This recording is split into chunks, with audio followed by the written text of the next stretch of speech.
This is Orson Welles just saying hello before the show starts. There's a full moon tonight. February 11th is the anniversary of the day Thomas Alva Edison was born. He invented the incandescent lamp, only to discover years later that Spencer Tracy had beat him to it. Welcome to your radio almanac, ladies and gentlemen. At the sign of the Flying Red Horse. Tonight and every night at the same time, over these same stations, the makers of Mobile Gas and Mobile Oil bring you Orson Welles.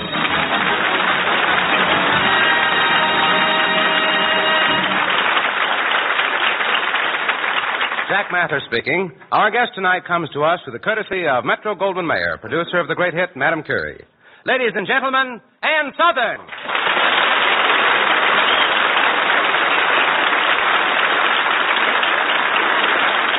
Hello, Ann. Hello, Ann. Hello, Orson. You know, I don't mind telling you I'm scared stiff. I'm scared stiff? Why? Well, aren't you going to saw me in half? Oh, no, the OPA put a stop to that. They said I was wasting too many women. I'm not just a magician, Ann. I'm a romantic lover. Oh? You know, of course, I don't believe it, but they do say that compared to me, Sinatra is just a Boy Scout.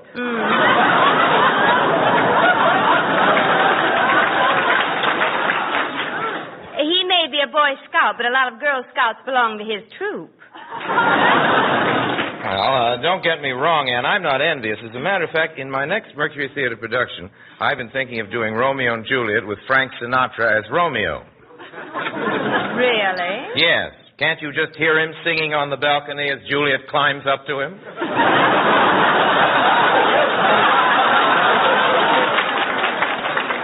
Orson, I don't want to criticize an old Shakespearean authority like you, but Juliet stands on the balcony and Romeo climbs up to her. I know, but Sinatra would never make it.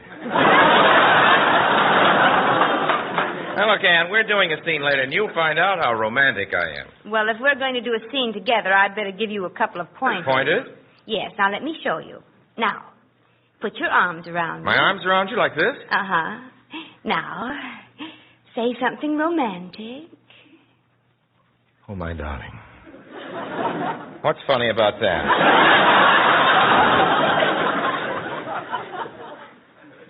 Oh, my darling.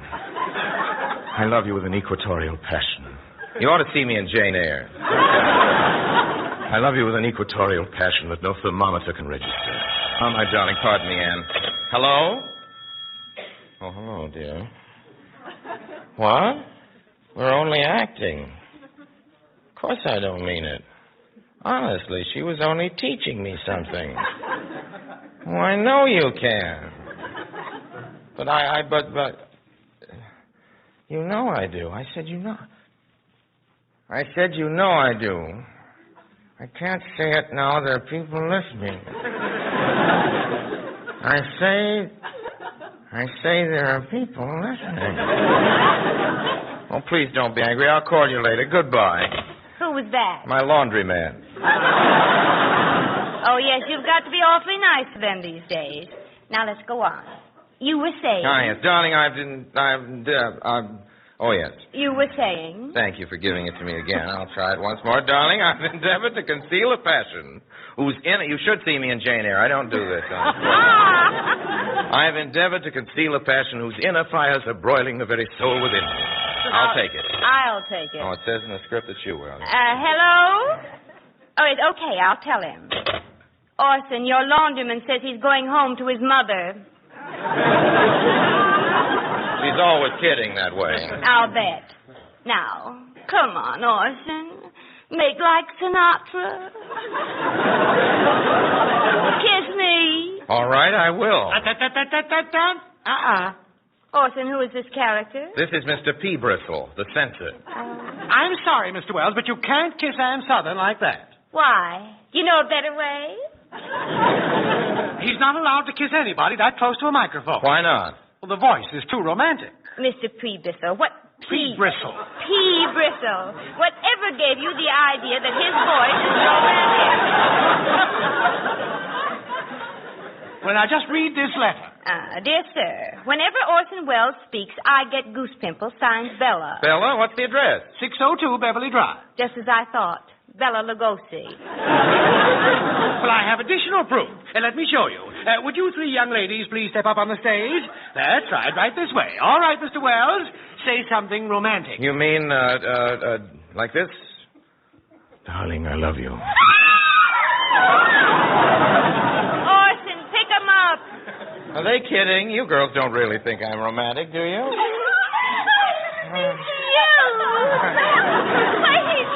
he's another Mickey Rooney. Look, girls, it's ridiculous. Anyway, anyone feeling this way about me, You send us, Weldy. He's a killer. Solid, Jack. You see, I wasn't lying. Now go on, say something romantic. Say something romantic, like I adore you. Weldy, pick us up. I can't understand it. That's because you're a man. Thanks. How would you feel if you heard Hedy Lamarr say, I love you? Anne, pick me up. Oh, girls, can I join the club, too? Yeah. Just sing the theme song with us here. When we heard Frank Sinatra, we all gave out with yells. Gave out with yells. But we're through with Sinatra.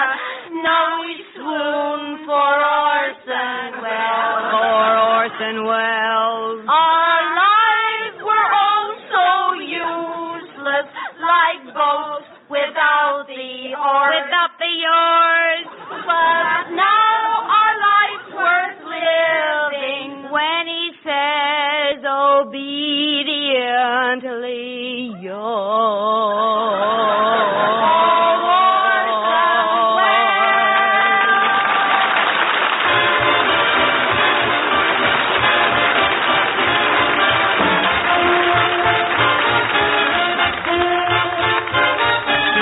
Shoo, baby.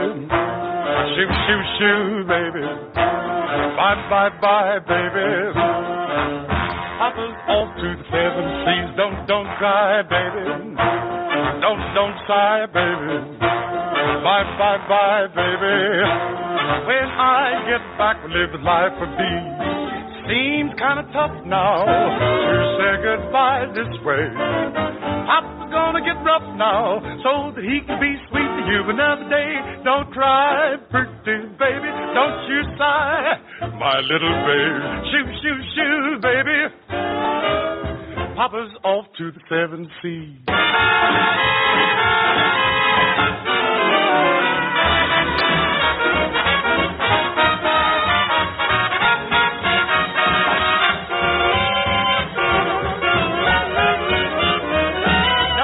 Cry, baby. Don't sigh, baby. Bye, bye, bye, baby. Papa's off to the seven seas.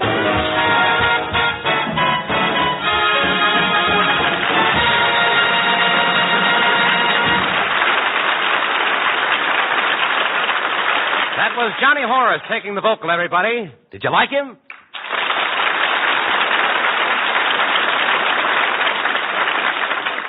Tell me, folks, did you know this? Gasoline for cars is made by blending light and heavy elements. The heavy are for mileage, the light for snappy starts and rapid getaway. Today, some of these lighter, quick-starting elements have gone into gasoline for tanks and planes and ships. And I know that's okay by you. Fortunately, mileage is what matters most these days. And 1944 Mobil Gas will give you all the mileage that you got from peacetime Mobil Gas. We're proud to say that. What's more, Mobil Gas can help you get better all-round wartime driving if you'll just follow these simple tips. First, warm up a shivering motor for 30 seconds. That does away with stalling. Second, don't tramp on your accelerator. Step down gently. This will save you gasoline. Third, keep your battery in good shape to turn your engine over quickly. And when you start up, start with Mobil Gas. It's packed with every wartime mile it's possible to give you. Folks, you'll get your coupons worth when you drive in at the sign of the Flying Red Horse and get trustworthy, mile-worthy Mobil Gas. We bring you now a story of a boy and a girl The boy, Joe, is employed as a welder at Pacific shipyards. The girl, Betty, He is played by Ann Sothern. is employed as a welder at the same shipyard. As was to be expected, Joe and Betty met, and after a whirlwind courtship, they were married. We find them now on the threshold of the little bungalow Joe has rented. There it is, baby. Oh, it's beautiful, Joe. Well, up the daisy. Here you go. Well, don't drop me. It's bad luck. Well, this is the living room. Mm-hmm. There's the dinette Oh. and the kitchen Uh-huh. and the bathroom and there's another room in through there. I hope it's got a nice gas range. I just love to cook. Yeah. Well, here we are. Yeah. Nice in here, isn't it? Who is this Arthur Lake? Yes, it is nice. Still love me? Well, do you still love me? You know I do. Well, here we are. Yes, we certainly are. Nice of them to give you the afternoon off so we could get married. Yes, if they hadn't, we couldn't have. Couldn't have what? Got married. That's true. Well, here we are. Yeah. You can put me down now, dear. Oh, sure. I wonder what time it is. Oh, it's early, about 8 o'clock. Will you excuse me, dear? Yes, certainly. I'll be back in a minute, as soon as I unpack my bag. Well, I'll unpack mine, too.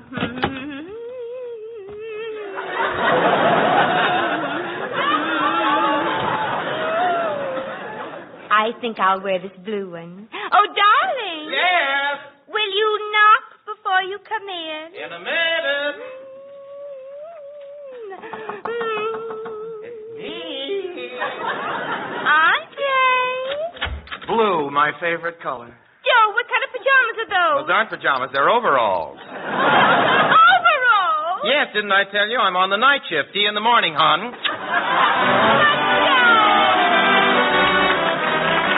Oh, yes. Joe forgot to mention he's on the night shift, and Betty's on the day shift.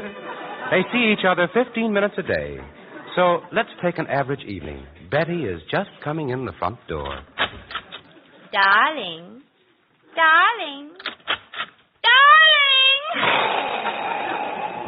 Oh, darn that Ovaltine. I haven't got the heart to wake him up.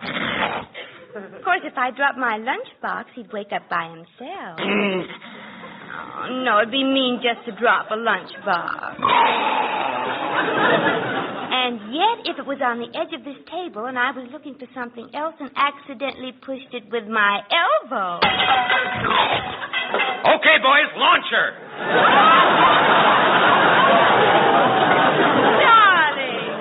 Darling, I didn't expect to find you up. Oh, turn the light out, will you, dear? I'm tired. Oh, but this is practically our honeymoon. Can't you be romantic even for a little while? Romantic, darling, I love you with an equatorial passion that no thermometer can register. Now leave me alone. I'm sleepy. I never should have married you. People told me you were no good. What people? Had a hopper. Let me sleep. Oh, you're a beast. That's what you are. You only think of your own comfort. Oh, now, wait a minute. Here I've been welding for 8 hours, and I want a little home life. Oh, now, baby, don't cry. Darling, you mustn't cry. Honey, please don't cry. You know I love you. Oh, shut up. I'm going home to Mother. Oh, now, wait, honey. I didn't mean it. I lost my temper. Then say it. Say it. Oh, I don't want to say it, dear. It's silly. No, say it. Say what you promised to say every time you lost your temper. I'm sorry I lost my temper, and if I ever lose it again, I hope Shorty drops a hot rivet in my back pocket and... Oh, this is silly. Go on, finish it. Oh, hot rivet in my back pocket, and if I ever say a harsh word to you again, I hope all my teeth fall out except one, and that one I hope I have a toothache. There, I said it. Oh, Joe, kiss me. You bet I will. Hey, what time is it? Oh, Joe, you need a cock kiss me. I got 5 minutes to dress, and 1 minute for coffee. That leaves me 15 seconds. Here. How's that? Same old trouble. Too little and too late. 2 weeks pass. It is morning. Joe is just returning from work. Honey! Up, up, up, up, up, up, up, up, up! Mm-hmm. Honey, the sun is shining. The birds are singing. Tell them to shut up. Well, I must say, this is a nice greeting. Mm-hmm. People work hard all day, and when they come home, they deserve a little relaxation.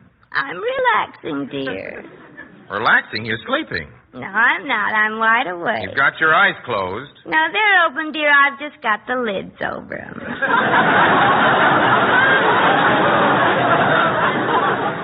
What kind of a home life is this? I thought marriage meant love and companionship and...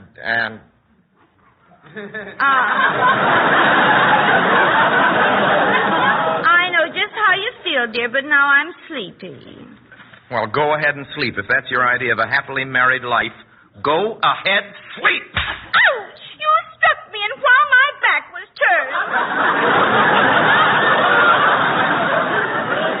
Well, it didn't hurt you that much. You're well insulated. Oh, and insulting me now. Well, you started it. You were sleeping when I came in. But you're always sleeping when I come in. Yeah, but you overdo it. You look contented when you sleep. Well, I can't help the way I look when I sleep. I don't get up to look at myself to see how I look when I sleep. This is no way to live.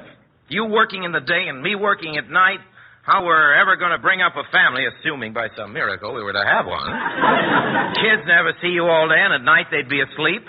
I don't want them to call me Mama. Well, what about me? I've got a husband I see 15 minutes a day. Well, I know the milkman better. Oh, you do? Well, let me tell you something. Now, you listen to me. I put up with a lot. I don't mind your talking. Here every morning, wake me about the sound sleep, and it seems to me like Case 24850, Mrs. W. Go ahead, please. Mr. Anthony. Mr. Anthony, I've been married for 3 months now. My husband is... Don't mention any names, please. My husband works in the night shift, and I work on the day shift, and the only time that... Young lady, you must find more time to spend with your husband. That's what I'm trying to do. Then my advice to you is to go home. Go home to your husband. But my husband isn't home now. You see, he works... Just where is your husband, Mrs. W? He's working. He works on the night shift. I see. How long has your husband been telling you he works on the night shift? Since the day we got married, we didn't even have a honeymoon. Oh. Then my advice to you is to go home. Go home to your husband.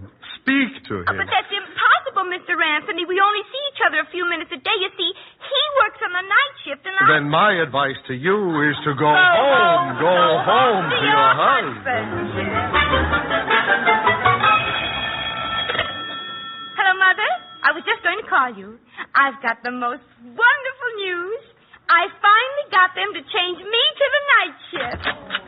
Oh, there's Joe, Mother. I'll call you back. Honey. Joe, I've got the most wonderful news. Betty, I've only got a minute. Gotta get right back to the yard. Darling, I've been changed to the day shift.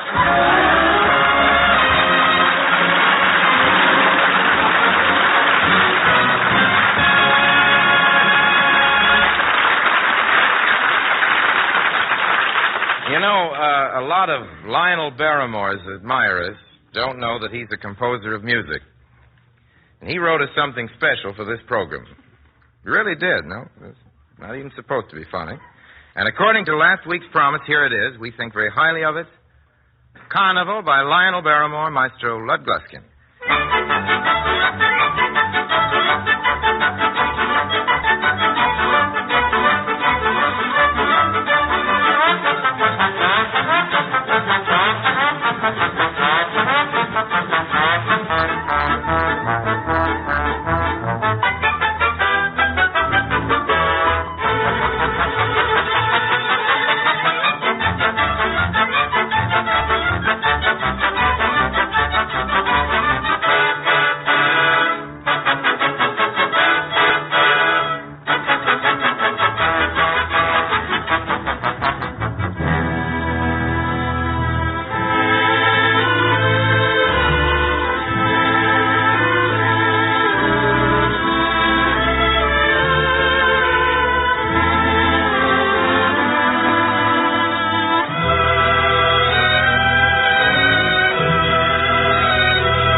very fine, Lud. You know, I think Mr. Barrymore really has a future, don't you? I'm sure Lionel Barrymore listening in. Hello? Oh, I'm glad you liked it, Lionel. Oh, you couldn't have liked it that much. Oh, the trumpet. The third trumpet player. I'll tell him. Goodbye. Lud, Lionel says your third trumpet player was only using one lip.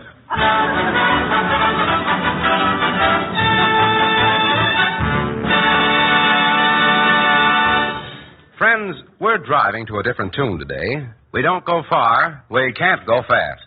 And lots of the time, our cars are idle. Consequently, it's much harder for the battery to hold its strength.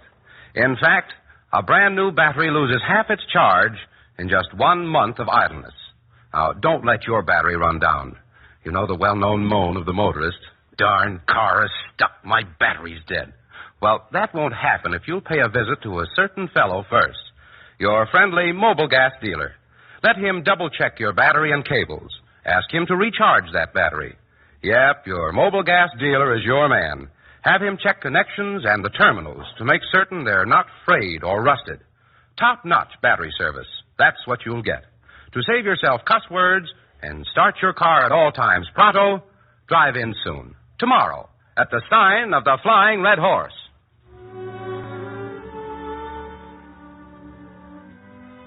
Clothes, furniture, books, the household goods were packed in boxes and trunks.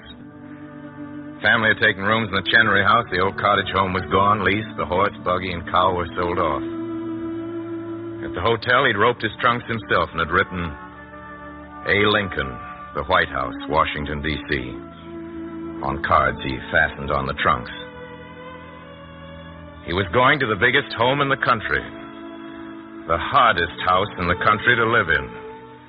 The Atlantic seaboard was the front yard, the Rocky Mountains and the Pacific slope, the colossal backyard. His body, the feet and mouth of him, would be in the White House eating 3 meals a day and taking a bath every so often.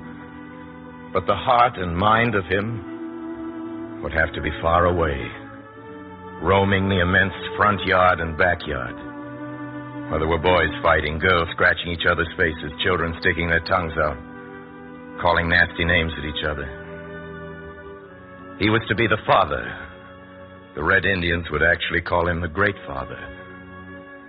Negroes would call him Master. And punctilious white men would use the address, Your Excellency.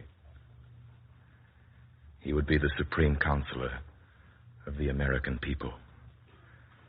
Good God, what a job. Abraham Lincoln was born on February 12th, the day before his 52nd birthday. He left his home in Illinois for Washington.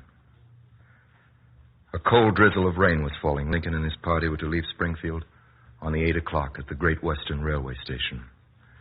Chilly gray mist hung on the circle of the prairie horizon. One by one came hundreds of old friends shaking hands, wishing him luck and good speed. All faces solemn. On the platform of the car, he turned and saw his home people. Then he said slowly, amid the soft gray drizzle from the sky, "Friends, no one who's never been placed in a like position can understand my feelings at this hour, nor the oppressive sadness I feel at this parting.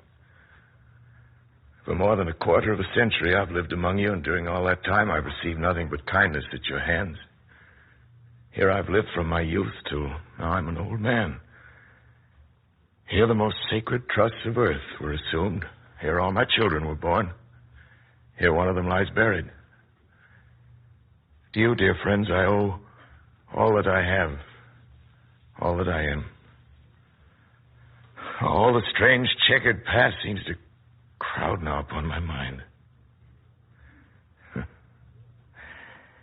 Today I leave you. I go to assume a task more difficult than that which devolved upon General Washington. Unless the great God who assisted him shall be with me and aid me, I must fail. But if the same omniscient mind and the same almighty arm that directed and protected him shall guide and support me, I shall not fail. I shall succeed. Let us all pray that God of our fathers may not forsake us now. With these few words, I must leave you. For how long, I know not. Friends, one and all, I must now bid you an affectionate farewell.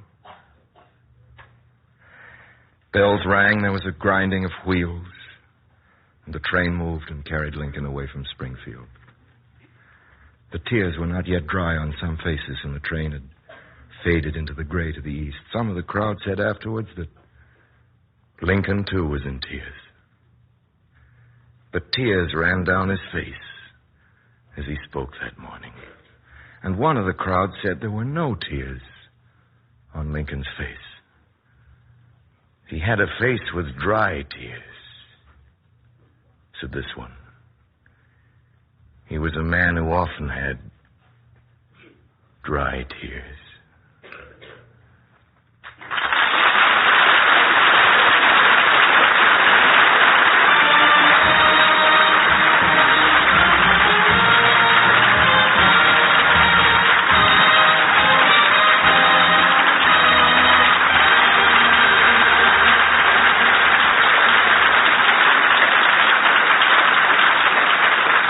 Of Mobile Gas and Mobile Oil invite you to join us next week, same time, same station. Dr. Wells' special guest is Robert Benchley. Right, Dr. Wells? Right, Mr. Mather. Until then, ladies and gentlemen, all of us in the Mercury Theater remain, as always, obediently yours.